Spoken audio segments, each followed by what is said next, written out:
Dans cette nouvelle vidéo, nous allons voir un nouveau sujet important, les types. Nous avons déjà utilisé le type entier, c'est-à-dire les nombres, et nous allons rentrer un peu plus en détail sur cette nouvelle notion fondamentale de la programmation informatique. Un type est une information qui est donnée à une variable, comme nous l'avons fait jusque-là avec la variable score par exemple.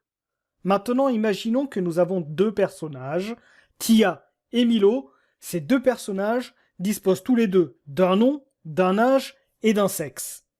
Ces trois types d'informations peuvent être stockées dans des variables, mais comme vous pouvez le remarquer, ce ne sont pas toutes des nombres. Il va donc falloir définir un nouveau type pour stocker ces informations. Ainsi, nous pouvons définir trois variables différentes, le nom, l'âge et le sexe. Le nom a pour valeur Tia pour le personnage Tia, et la valeur Milo pour le personnage Milo. C'est-à-dire que ce sont des textes, et non pas des nombres. L'âge a pour valeur 25 pour Tia et 30 pour Milo, ce sont ici des nombres. Et enfin, au niveau du sexe, Tia a la valeur fille et Milo a la valeur garçon. C'est-à-dire là aussi que ce sont des textes. Nous venons en réalité d'utiliser deux types de données différentes, les textes, ou le terme exact, les chaînes de caractères, et les entiers. En réalité, utiliser une chaîne de caractères pour conserver l'information du sexe n'est pas optimal. En effet, il n'existe que deux possibilités, fille ou garçon, dans le cadre de notre cours. Ce qui implique qu'il ne peut y avoir que deux valeurs différentes. Ces deux valeurs pourraient être représentées également par des chiffres, par exemple 0 et 1, c'est-à-dire du binaire.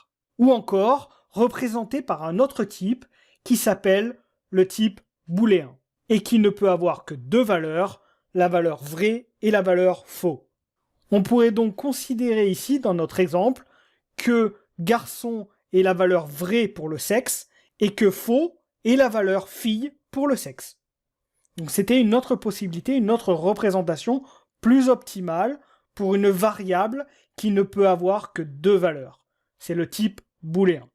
Nous venons donc de voir les trois types simples les plus utilisés en programmation informatique, le type entier, qui correspond à des nombres signés, le type chaîne de caractères, qui correspond à des mots ou des textes, et le type booléen, qui ne peut prendre que deux valeurs, la valeur vraie et la valeur faux. Vous avez ici le récapitulatif que nous avons suivi dans notre exemple, avec Tia, qui dispose de la variable nom qui est de type chaîne de caractères avec la valeur Tia, l'âge qui a la valeur 25 et qui est de type entière, et le sexe qui a la valeur faux qui est donc de type booléen. De la même manière pour Milo, nous avons les valeurs Milo, 30 et vrai pour les variables nom, âge et sexe. Il faudra quand même noter une dernière particularité au niveau des chaînes de caractères, ces informations doivent être inscrites avec des guillemets. C'est pour ça que vous le voyez inscrit ainsi au niveau des variables de nos personnages. Je vous propose d'attaquer directement un premier exercice pour permettre de mettre en valeur le type chaîne de caractères. Donc je vous demande ici de réaliser l'algorithme permettant à Milo de récupérer toutes les lettres du mot hello et bien entendu de finir le niveau. Vous n'avez pas besoin de vous complexifier la tâche. Vous pouvez faire exactement la même chose que ce que nous avons fait pour le moment avec le type entier, c'est-à-dire compléter une variable qu'il va falloir par contre déclarer en tant que chaîne de caractères. Je vous invite à mettre sur pause la vidéo et à essayer de réaliser cet exercice. Je vous propose la correction de cet exercice et pour cela, on va déjà définir la structure de base de notre algorithme. Donc nous utilisons encore une fois les mêmes mots-clés, toujours pareil, algorithme, variable, début et fin.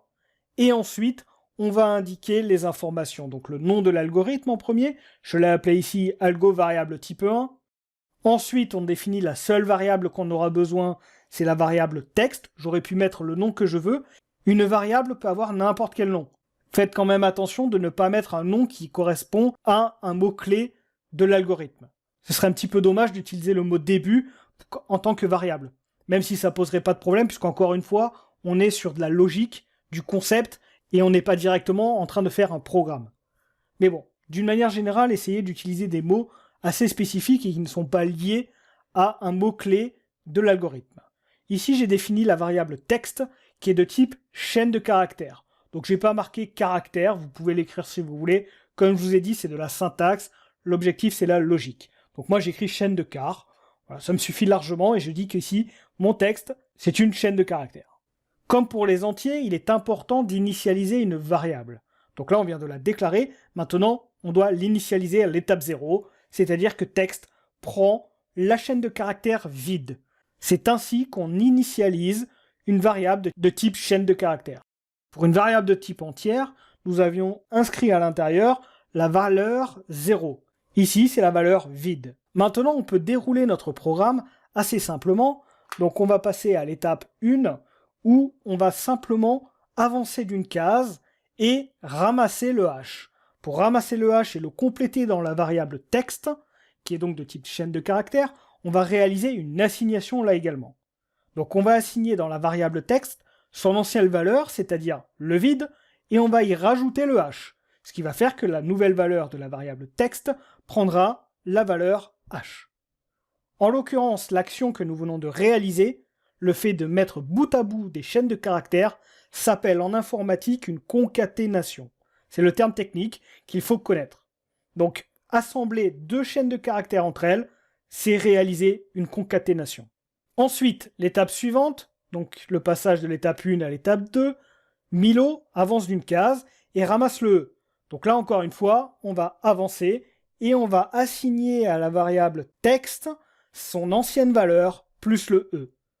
Ce qui fait qu'on aura à l'intérieur de texte la valeur HE. Étape suivante, Milo doit simplement se tourner sur sa droite. Donc c'est ce que vous avez ici, il s'est tourné. On peut continuer et à l'étape 4, Milo doit avancer et il va ramasser le L. C'est ce que vous avez ici. En ramassant le L, dans la variable texte, nous aurons l'ancienne valeur plus le L, c'est-à-dire HEL, dans la variable texte. Ensuite, on continue à dérouler. Milo va se tourner sur sa gauche. Ensuite, à l'étape 6, il va avancer, il va ramasser le L et donc va compléter la variable texte en prenant son ancienne valeur plus le nouveau L. Enfin, il va se tourner sur sa gauche, il va avancer et il va ramasser là le O à l'étape 8. L'étape 9, c'est le fait de se tourner sur la droite du personnage et enfin d'avancer jusqu'au drapeau d'arrivée. Nous venons de réaliser ce nouvel algorithme en utilisant un autre type de données que sont les chaînes de caractères afin de conserver des textes dans une variable. Dans la prochaine vidéo, nous mettrons en application les booléens et nous réaliserons un dernier exercice sur les variables et les types afin de réviser l'ensemble de ces trois types basiques de l'algorithmie.